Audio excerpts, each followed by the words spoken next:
এর ভেতরে 5টা জিনিস আল্লাহ সাজিয়েছেন। এর ভেতরে আছে, আপনি দেখবেন, মনি আছে, কর্নিয়া আছে, লেস আছে, লেন্স আছে, ইকুয়াল আছে, ডিপ ইকুয়াল আছে। কিন্তু চোখ আমরা সবাই মনে হয় যে একরকমই দেখতে, না। আমার এক এক রকম চোখ আল্লাহ এক এক রকম করে বানিয়েছে। কারণ এই চোখের সাথে এ মাথার ভেতরে আল্লাহ 6টা না 7টা জিনিস সাজিয়ে দিয়েছে। ফ্রন্টাল লব আছে, প্যারাইটাল লব আছে, অক্সিপিটাল লব আছে, মোটর কর্টেক্স আছে, সেন্সরি কর্টেক্স আছে, বাক শক্তি আছে। এই 7টা জিনিস পড়া মাথার ভেতরে 1,70,000 তার দেওয়া আছে। এগুলো চোখের সাথে, নাকের সাথে, মুখের সাথে, পুরা শরীরের সাথে আমার আল্লাহ এমনি এমনি দিয়ে রাখে নাই। এই চোখ দিয়ে আপনি যা যাই দেখবেন না কেন, আগে মাথায় খবর হবে, মাথা থেকে সিদ্ধান্ত আসবে যা, তারপরে আপনাকে ওইটা করতে বলবে। আমি ফ্রন্টাল লবটা মিলিয়েছিলাম কম্পিউটার দিয়ে, মাথার ভেতরে ফ্রন্টাল লব আল্লাহ দিয়েছেন। আমরা যদিও মনে করি দেখি চোখ দিয়ে, কি দিয়ে? চোখের সাথে যে তার দেওয়া আছে, এটা দেখার সঙ্গে সঙ্গে ফ্রন্টাল লবে চলে যায়। ওখান থেকে সিদ্ধান্ত আসে, সামনে সাপ, তাড়াতাড়ি লাঠি হাতে নাও, অথবা অ্যাবাউট টার্ন করে দৌড় দাও। এই সিদ্ধান্ত দেয় চোখ না মাথা? বলেন বলেন। বিজ্ঞান এখন জানাচ্ছে এই 1,500 বছর পর যে 1,70,000 যে তারগুলো আল্লাহ দিয়েছেন, একটা তার যদি অকেজ হয়ে যায় মানুষ পাগল হয়ে যাবে। কি নিয়ামত দিয়ে রেখেছেন আপনাকে বলেন। আপনি যে বাড়াবাড়ি করেন, আপনাকে তো টাইট দেওয়ার জন্য আল্লাহর কিচ্ছু লাগবে না, শুধু মাথার এই তার একটু ঢিল করে দেবে। কথা বলে না কেন? এই জন্য নেই থেকে হামসা বানিয়েছে, সরাসরি পুরাটাই কর্তৃত্বকার। বলেন বলেন। আমার উপরে আর কারো কোনো দাবি নেই। মা বাবার দাবি এতটুকু, যারা বিছানায় ছিল, ও বিছানায় না থাকলেও আল্লাহ আমারে বানাতে পারতো। কি বিছানায় না থেকেও বানিয়েছে আল্লাহ আদম আলাইহিস সালামকে, হাওয়া আলাইহিস সালামকে। বাবার বীর্য ছাড়াও বানাতে পারে হযরত ঈসাকে। আল্লাহ যদি ওটা পারে, তো এখন আল্লাহ পারতে পারে না? আল্লাহ পাক বলেন, নবীজির নামের কথা ব্যাখ্যা করছিলাম আমি। 7টা আয়াত, 7টা নাম, 7-এর অনেক গুরুত্ব আছে। আজকের আলোচনাও 7। কারণ জাহান্নামের দরজা কয়টা? আরো জোরে। জাহান্নাম কিন্তু একটা, দরজা। এই যে এখানে যে মাদ্রাসা আছে, মাদ্রাসা কয়টা? দরজা আছে হয়তো 12টা, যে এখানে ফাজেল পর্যন্ত আছে। এই 12টা ক্লাসে 12টা ক্লাসরুম আছে, আলাদা আলাদা আছে না? যে যেই ক্লাসে পড়বে ওই ক্লাসে এসে প্রবেশ করবে। কথা বলে না কেন? ক্লাস 1-এ যে পড়ে সে ফাজেলে ক্লাস করতে পারবে, আর ওই ক্লাসে তারা ঢুকতে দেবে?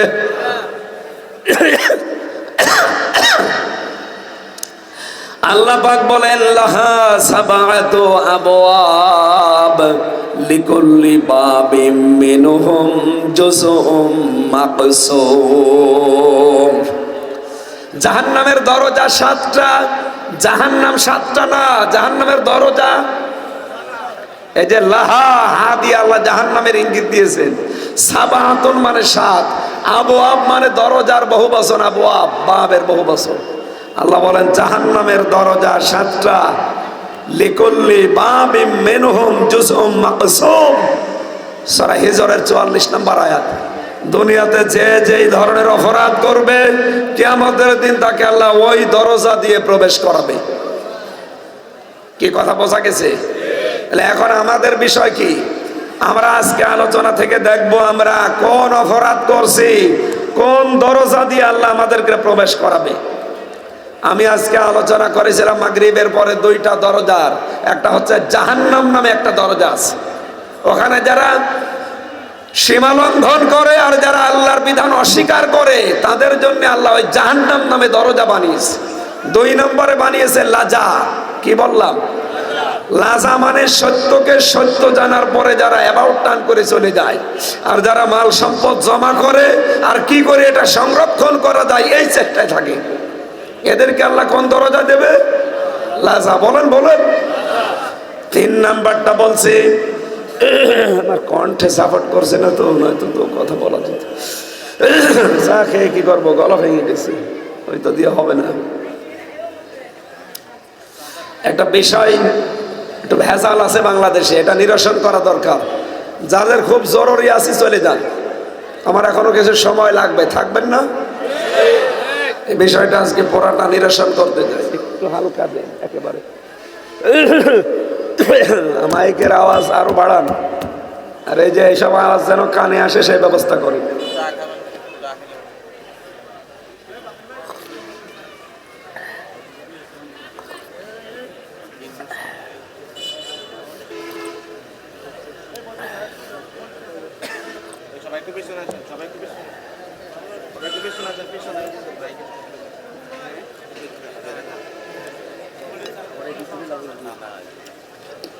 এখান থেকে একটু পিছিয়ে বসা যায় না, এই আওয়াজটা?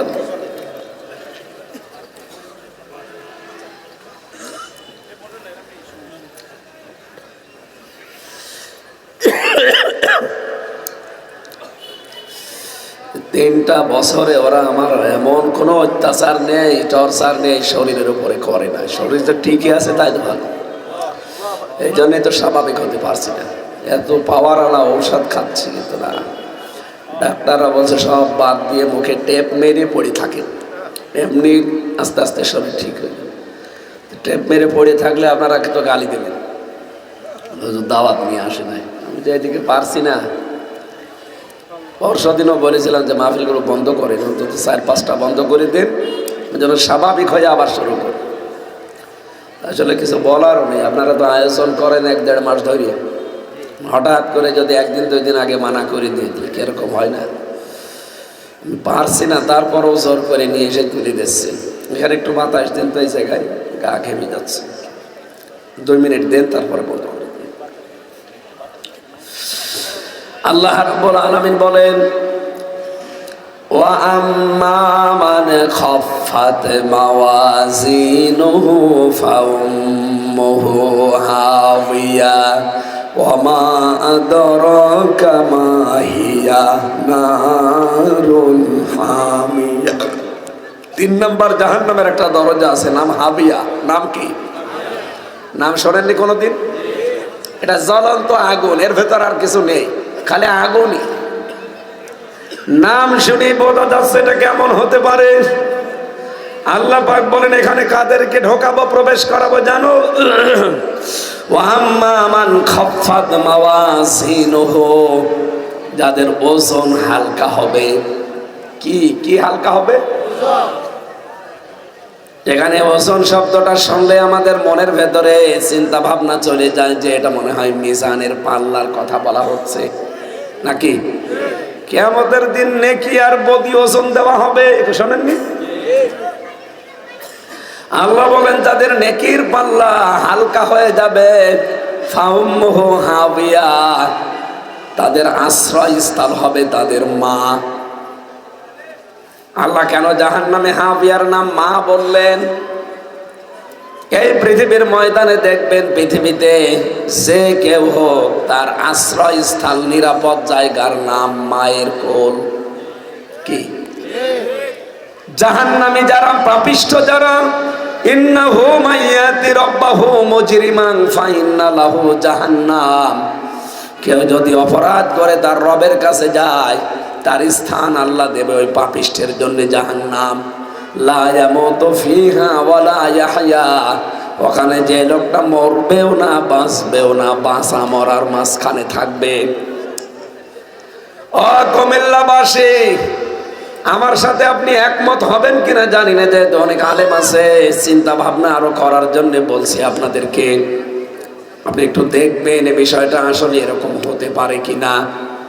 রব্বুল আলামিন যে জানিয়ে দিলেন যে কিয়ামতে যার হালকা হবে ওজন, তাকে আমি আল্লাহ জাহান্নাম তার আশ্রয়স্থল বানিয়ে দেব। নবী আপনি কি জানেন এই হাবিয়া জাহান্নামের এই যে দরজা, এটা কি? এটা হচ্ছে পোড়াটাই আগুন। পোড়াটাই কি বাংলা অর্থ ছিল। আধুনিক তাফসির গুলো আমি মিলালাম, চিন্তা ভাবনা করলাম, পৃথিবীতে ওজনের কথা বললে মানুষ খুব ভালো বোঝে। ওজনের কথা বোঝে না? এবার আসেন তো, ওজন করার প্রতিটি জিনিসের নাম আমরা আলাদা আলাদা রেখেছি। এই যে স্টেজটা যদি কেউ এখন বলে যে এটা একটু মেপে দেন তো, দাড়ি পাল্লায় তুলে দেবেন, হ্যাঁ, এটা মাপার জন্য আলাদা একটা যন্ত্র আছে, তার নাম গজ, ফিতা, কি এ পর্যন্ত জানেন না? এটা যদি গজ দিয়ে মাপেন, ফিতা দিয়ে মাপেন, তাহলে বুঝতে পারবেন এটা কয় মিটার আছে। কি এই যে জমিনটা সামনে পড়ে আছে, যদি বলা হয় যে ভাই এটা মেপে দেন, দাড়ি পাল্লায় তুলে দেবেন যে কয় কেজি দেখি, এটা মাপার জন্য গজ লাগবে, ফিতা লাগবে। এটা বুঝেছেন কিনা বলেন? এই যে আমাকে চা দিচ্ছে, আমি যদি বলি চাটা মেপে দেন তো ফিতা দিয়ে মাপবেন, এটার জন্য সিসি আছে, লিটার আছে, এটা কতটুকু দিচ্ছে লিটারের ভেতরে দেবেন, সিসি দিয়ে মাপ দেবেন, আপনি বলে ফেলতে পারবেন। তার মানে এটার জন্য মাপের যে আলাদা যন্ত্র, তার নাম সিসি, তার নাম কি লিটার। এখন যদি বলে কোরআন শরীফটা মেপে দেন তো, একটা একটা করে অক্ষর তুলে তুলে মাপবেন, এটার জন্য মাপার যন্ত্র, দাড়ি পাল্লা, বাটখারা, এই কথা বলছে না কেন? কতটুকু আছে, কয় কেজি হবে, 2 কেজি না 1.5 কেজি, এটা বলা যাবে না তখন। এটার জন্য যে মাপের যন্ত্র, তার নাম হচ্ছে কেজি, বাটখারা, আর কি বলে স্কেল। এবার আসেন বাস্তবতায়। কিয়ামতের ময়দানে আল্লাহ যা বললেন, মাওয়াজিনুহু, যার ওজন হালকা হবে, খাফফাত। কিয়ামতের দিন আল্লাহ যেটা মাপবেন আমরা সবাই জানি, তার নাম আমল। তার নাম কি? আমল। হয় বদ আমল, নাই নেক আমল। কথা বলেন না কেন? যেহেতু আমরা অনেকেই মনে করি দাড়ি পাল্লায় আল্লাহ তুলে দিয়ে মাপবে, এইদিকে বদ আমল, এইদিকে নেক আমল, এভাবে তো নাকি?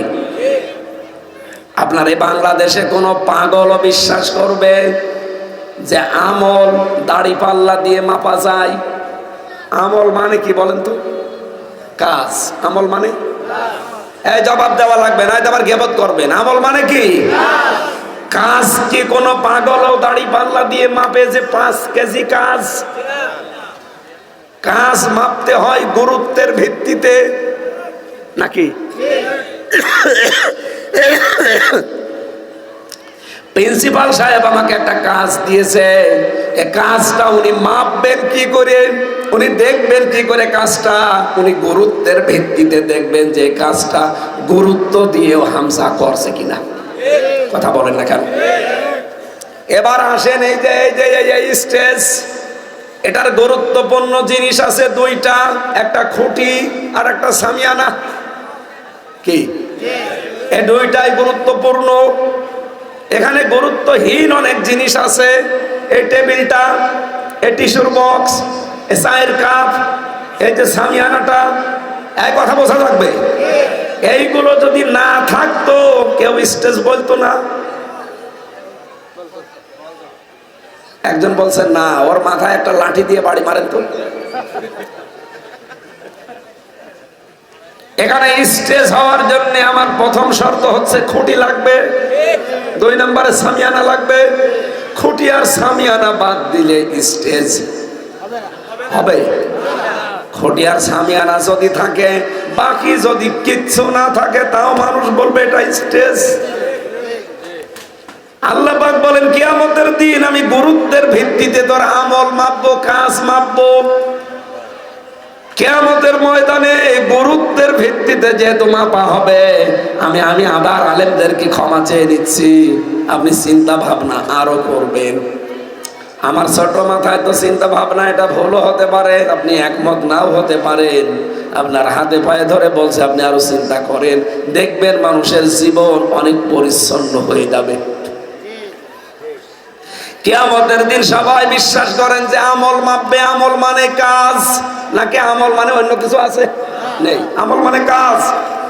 আর কাজ মাপে মানুষ দাড়ি পাল্লা দিয়ে না, কাজ মাপে গুরুত্বের ভিত্তিতে। তাহলে কোরআনে কারিমে আল্লাহ গুরুত্বপূর্ণ কাজ কয়টা দিয়েছেন? 500। কয়টা? পুরা কোরআনে শরীয়তের বিধান আপনি 500 পাবেন। এই 500টা গুরুত্বপূর্ণ কাজ আপনার জীবনে থাকা লাগবে। কি কথা বলেন এখানে? এ বাংলাদেশে বহু মানুষ আমরা দেখি 499টা মানে, কিন্তু একটা মানে না। বলেন তো এখানে গুরুত্বপূর্ণ যে 2টা বললাম, সামিয়ানা আর খুঁটি, একটা যদি না থাকে আর একটা টিকে থাকবে? আরো জোরে বলে। শুধু খুঁটিয়ে টাঙিয়ে রাখলেন, কেউ বলবে এটা স্টেজ। শুধু সামিয়ানা দিয়েছেন, দেবেন কোথায়? কেউ বলবে এটা স্টেজ। তাহলে গুরুত্বপূর্ণ এই 2টাই লাগবে। এই জন্য যত ফরজ বিধান আল্লাহ কোরআনে দিয়েছেন, দেখবেন তার ভেতরে আবার আলাদা আলাদা কিছু ফরজ আছে। যেমন নামাজ ফরজ। কি? নামাজের ভেতরে আলাদা ফরজ আছে না? নামাজ কি বলেন না কেন? এই নামাজের ভেতরে ফরজ কয়টা? 17টা, 13টা। না, আমার গলা ভাঙা এক, আর আপনাদেরও আমি সাড়া পাচ্ছি না। কথা কি বুঝতেছেন না, না সাড়া দেন না? বুঝতেছেন? নামাজের ভেতরে বাইরে ফের ফরজ মিলে কয়টা? 13টা। 12টা আদায় করলেন, একটা করেননি, আপনার সওয়াব হবে 12টা। কয়টা? একটাও হবে না, শূন্য, জিরো, কিচ্ছু হবে না। এখন যদি বলেন না আমি 12টা ফরজ আদায় করলাম, একটা করি নাই, অন্তত আমার 5টা সওয়াব দেন, হবে? এটা যেমন সহজে বুঝে ফেলেছেন, এই কোরআনে আল্লাহ 500 শরীয়তের বিধান দিয়েছেন ফরজ। 499টা মানেন, একটা মানেন না, আরো বিরোধিতা করেন। কিয়ামতের দিন যখন আল্লাহ আপনাকে মাপ দেবে, তখন আপনার হবে 0, শূন্য। আমি আশা করছি আপনি কথা বুঝেছেন। এরপরও যদি না বোঝার ভান করে থাকেন, এদিকে আসেন, কানের নিচে এমন জোরে 2টা দেব, সব বুঝে থাকবেন। তাহলে গুরুত্বের ভিত্তিতে মাপ দেওয়া হবে কিয়ামতে। সুতরাং আমাদের উচিত গুরুত্বপূর্ণ কাজগুলো আগে করা। গুরুত্বপূর্ণ কাজ নামাজ, আর কথা বলছে না কেন? গুরুত্বপূর্ণ কাজ ইলম শিখা, গুরুত্বপূর্ণ কাজ রোজা রাখা, গুরুত্বপূর্ণ কাজ সুদ ছেড়ে দেওয়া, গুরুত্বপূর্ণ কাজ যাকাত দেওয়া, গুরুত্বপূর্ণ কাজ ইসলাম কায়েম করা। আর এগুলো সব করবে ফেরেশতারা। এই যে আসল জায়গায় চলে এসেছে। 500টা ফরজ আছে এরকম: নামাজ, রোজা, হজ, যাকাত, সুদ ছেড়ে দেওয়া, ঘুষ ছেড়ে দেওয়া, অর্থনীতি জাকাত ভিত্তিক করা, দিন কায়েম করা, এগুলো সবগুলো ফরজ। সবগুলো কি? 499টা মানেন, একটা মানেন না, আপনার কিয়ামতে শূন্য, জিরো হবে। আম্মা মান খাফফাত মাওয়াজিনুহু ফাউম্মুহু হাওিয়া। যার হালকা হবে পাল্লা, ওজন যার হালকা হয়ে যাবে, যেহেতু গুরুত্বের ভিত্তিতে পাল্লা মাপ দেবে, আপনি তো এমনি হালকা হয়ে পড়বেন। ফরজ 13টা, একটা মানেননি, 12টা মেনেছেন, পুরা 0। 500 ফরজের 499টা মেনেছেন, একটা মানেননি, পুরা 0। এই জন্য 500টাই মানা লাগবে। আমার কণ্ঠ ভালো থাকলে এখন এই 500টা একটা একটা করে বলতে, সবগুলো আমি নোট করেছিলাম। আমি আর পারছি না, কণ্ঠে সাপোর্ট দিচ্ছি না, কষ্ট হয়ে যাচ্ছে আমার। ওই যে জেলখানায় লেখা মেয়েদের জীবনের ওপরে বই আছে, আর যে বিষয়ে আলোচনা করছি, এই আলোচনাটা ওখানে আছে।